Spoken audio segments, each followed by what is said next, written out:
Hai semuanya, kembali lagi dengan aku Mbak Isalwa. Di sini aku akan menceritakan kembali kepada kalian sebuah kisah-kisah misteri dan misterius, tapi berbeda ya dari video-video yang lainnya. Di video kali ini aku akan menceritakan sebuah kisah misteri pembunuhan Black Dahlia yang sampai sekarang tidak diketahui penyebab kematian dan siapa yang membunuhnya. Di dunia ini banyak sekali kasus pembunuhan yang sadis yang hingga saat ini tidak diketahui penyebab dan siapa pembunuhnya. Salah satunya adalah kasus pembunuhan dari Black Dahlia yang sempat menggegerkan warga negara Amerika Serikat pada tahun 1947 yang lalu. Black Dahlia sendiri merupakan julukan untuk wanita yang bernama Elizabeth Short yang menjadi salah satu korban pembunuhan sadis.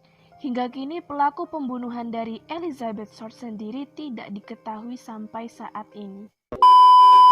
Mungkin selama ini kita mengenal nama Black Dahlia adalah nama band yang beraliran death metal yang berasal dari Amerika. The Black Dahlia bahkan sudah beberapa kali manggung di Indonesia. Namun sebenarnya Black Dahlia adalah penamaan bagi kasus pembunuhan paling brutal di Amerika yang hingga saat ini kasus pembunuhannya pun tidak terpecahkan bahkan oleh FBI sekalipun. Kasus inilah yang kemudian menginspirasi band The Black Dahlia sebagai nama mereka. Ini adalah kasus pembunuhan wanita muda yang bernama Elizabeth Short yang tewas ditemukan telanjang dan juga dimutilasi. Bahkan beberapa bagian tubuhnya juga seakan dijadikan mainan oleh pembunuhnya seperti sobeknya ujung bibir hingga mengenai telinga, mirip seperti tokoh Joker dalam film Batman. Elizabeth Short saat itu berusia 22 tahun dan sedang mencoba karir di Hollywood.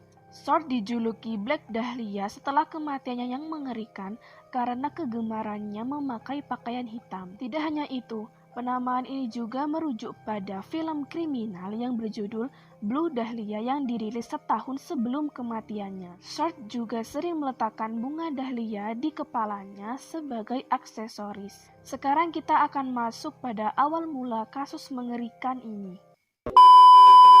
Kasus mengerikan ini berawal pada tanggal 15 Januari 1947 ketika seorang warga sekitar atau warga setempat dan anaknya sedang berjalan-jalan di sebuah taman di Los Angeles. Saat itu ia melihat seorang wanita yang sempat dikira sebagai manekin tergeletak di sisi luar jalan. Saat ditemukan, tubuh Short ini ditemukan dengan keadaan sudah terpotong menjadi dua bagian, yaitu bagian atas dan bagian bawah. Mirip seperti manekin yang sedang dipisahkan dari antara badan dan pinggang ke bawah. Saat dilihat dengan lebih dekat, ia yakin bahwa yang ia temukan adalah seorang manusia dengan wajah yang dirusak. Setelah ditemukan, tidak beberapa lama, polisi, FBI, dan wartawan pun memenuhi lokasi itu dan melabel kasus ini sebagai kasus yang paling kejam pada saat masa itu. Tak ada noda darah sekecil pun pada tubuh Short ini, dan ada dugaan bahwa Short ini dimutilasi di tempat lain dan tubuhnya dicuci hingga bersih. Hasil otopsi menunjukkan bahwa adanya tindak kekerasan, bekas ikatan tali terdekat di pergelangan tangan dan juga kakinya. Tidak hanya itu juga, memar juga ditemukan pada bagian kepala Short yang mengindikasikan bahwa adanya benturan benda tumpul sebelum ia meninggal. Mutilasi juga diduga dilakukan setelah Short tak bernyawa dan dilakukan sekitar 10 jam sebelum ia ditemukan. Short ditemukan dalam keadaan telanjang. Meski begitu, tidak ada jejak sperma yang ada dalam organ intim Short, menepis dugaan bahwa pembunuhnya telah memperkosa Short sebelumnya. Pihak penyelidik mengatakan bahwa pemotongan tubuh dilakukan dengan sangat rapi sesuai dengan anatomi manusia. Ini membuat pihak polisi menaruh kecurigaan bahwa sang pelaku memiliki atau mungkin saja memiliki latar belakang pendidikan medis atau kedokteran. Selang beberapa waktu kemudian, sebuah surat diterima oleh kantor polisi setempat. Surat ini tidak ditulis dengan menggunakan tangan, tetapi menggunakan potongan-potongan dari huruf-huruf yang disusun dari koran. Belakangan ini disebut dengan surat kaleng. Di dalam amplop itu terdapat banyak sekali benda-benda pribadi milik Short. Bahkan sang pengirim juga mengatakan bahwa benda-benda tersebut adalah milik Short yang sebelumnya berada di dalam tas. Semua barang-barang yang terdapat di dalam amplop berbau atau beraroma bensin. Bahkan atau dicurigai seolah-olah pembunuh ini menghilangkan sidik jarinya dengan bensin. Berbagai cara pun dilakukan oleh polisi dan FBI untuk menemukan bukti baru atas kasus gelap ini. Namun apa yang mereka lakukan seakan-akan tidak membuahkan hasil. Sekitar ada 200 orang telah diinterogasi, bahkan sebagian besar dari mereka telah melakukan tes kebohongan, dan hasilnya pun nihil. Berbagai spekulasi pun muncul terkait pembunuhan ini. Salah satunya adalah penolakan dari ajakan untuk berhubungan intim karena Short dinyatakan atau sedang hamil. Namun teori ini pun luruh karena berdasarkan hasil otopsi, Short tidak pernah hamil atau belum pernah hamil. Pada tahun 2017, Pugh Mary Atwell dalam bukunya Black Dahlia menuliskan yang mengejutkan banyak orang. Bahkan banyak juga orang yang mempercayai kebenarannya. Atwell mengatakan bahwa pelaku pembunuhan yaitu bernama Leslie, seorang bellboy yang dulu pernah ditahan oleh seorang polisi atau ditahan polisi namun kemudian dibebaskan.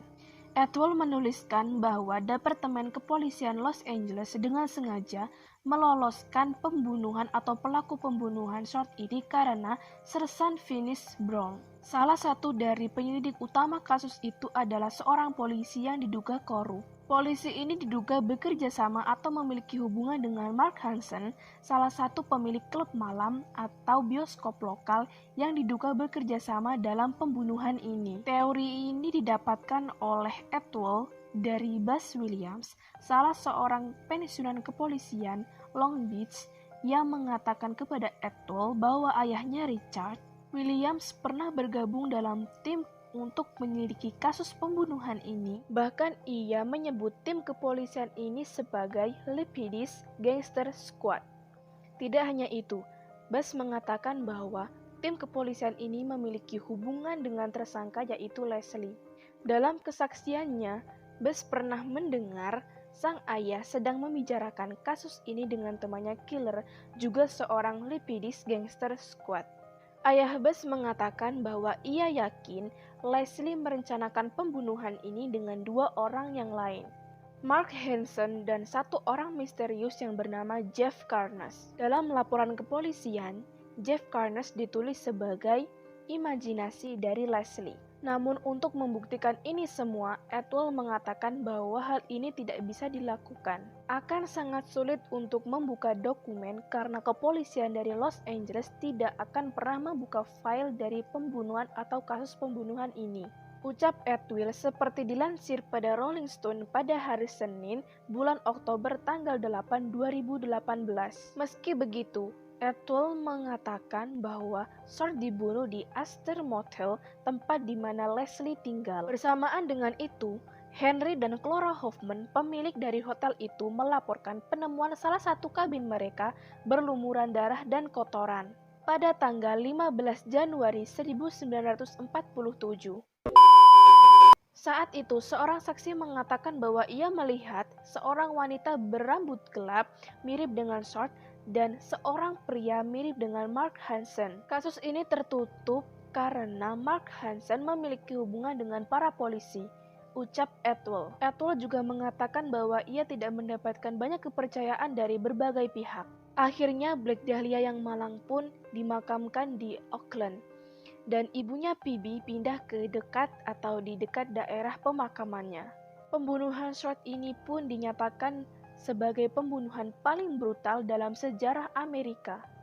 Bahkan majalah Time menulisnya sebagai kasus tak terpecahkan yang paling terkenal di dunia. Itu tadi beberapa ringkasan atau pembahasan dari kasus pembunuhan Black Dahlia atau Elizabeth Short ini yang sangat terkenal di dunia. Jangan lupa jika kalian suka dengan video ini, like dan subscribe channel aku supaya lebih berkembang lagi, dan jangan lupa untuk nyalakan notifikasinya supaya kalian tahu berita-berita dan video terbaru dari aku. Selamat malam buat yang menonton malam, selamat pagi yang nonton pagi, selamat siang yang nonton siang, dan selamat sore yang menonton sore. Bye-bye!